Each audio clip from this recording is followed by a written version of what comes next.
Hello everyone, আসসালামু আলাইকুম। সবার কি অবস্থা, কেমন আছেন? আমি আলহামদুলিল্লাহ আপনাদের দোয়া অনেক ভালো আছি। আশা করি আপনারাও অনেক বেশি ভালো আছেন। তো এই তো সকালে নাস্তা রেডি করতেছি। নাস্তার জন্য এদিকে হচ্ছিল রসমালাই আর ছিল পরোটা। আজকে বাইরের নাস্তা, মিষ্টিটাও বাইরের, আর রুটিগুলো সকালে বাইরে থেকে কিনে আনাইছি আর কি। বাসায় একদমই রুটি বানাতে ইচ্ছে করছিল না। সকালে নাস্তা করে ধোয়া মোছা বাকি সব কাজ সেরে দেন ভাত বসাই দিছি দুপুরে রান্নার জন্য। ভাতটা ফাইনালি আগে বসাই দিছি। কিছু মাছ পাতুরি করবো, আর এই মাছগুলো একদমই গ্রামের মাছ। এগুলো আমার আম্মা পাঠাইছে। মাছগুলো ভালো করে গরম পানি দিয়ে ওয়াশ করে আগে 2 ঘন্টার মতো আমি লবণ দিয়ে ম্যারিনেট করে রেখেছিলাম।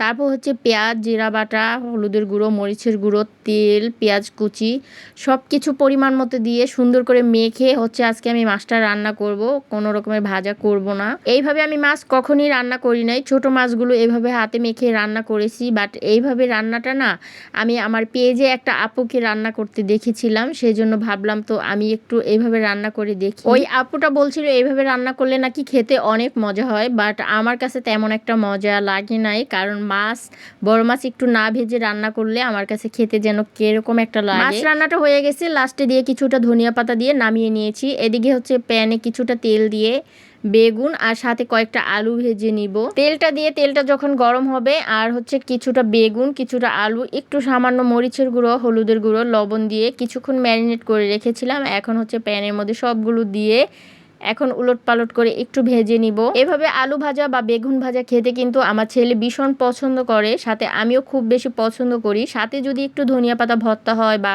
কালো জিরা ভর্তা হয়, সেক্ষেত্রে কিন্তু খেতে আরো বেশি মজা হয়। ভর্তা দিয়ে ভাত মেখে এভাবে বেগুন আলু ভাজা দিয়ে খেতে কিন্তু অনেক ভালো লাগে আমার কাছে। আর আমার ছেলে তো ভীষণ পছন্দ করে। ও তো ভর্তা খায় না, বাট আলু ভাজাটা খুবই পছন্দ করে। তো ওর জন্য কয়েকটা আলু দিয়েছি, আর আমার জন্য বেগুন ভাজি করে নিচ্ছি। তো সুন্দর করে উলট পালট করে 2 বারের মতো তারপর ভেজে নিচ্ছি।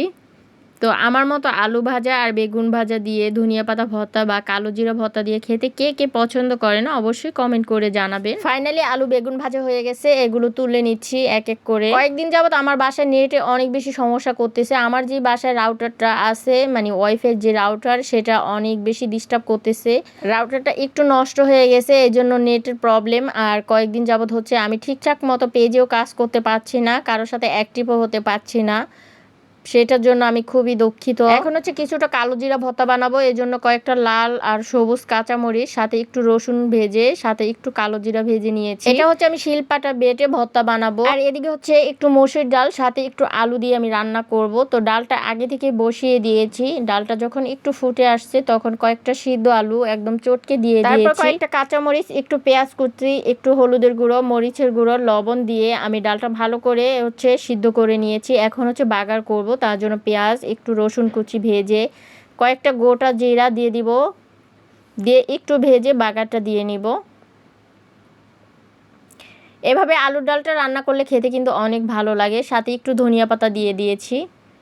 তো ফাইনালি ডাল রান্নাটা হয়ে গেছে। এই তো আজকে রান্না বান্না কালো জিরা ভর্তা, মাছ পাতুরি, আর ডাল, সাথে আলু বেগুন ভাজা। তো আজকের মতো এই পর্যন্তই। সবাই ভালো থাকুন। আল্লাহ হাফিজ।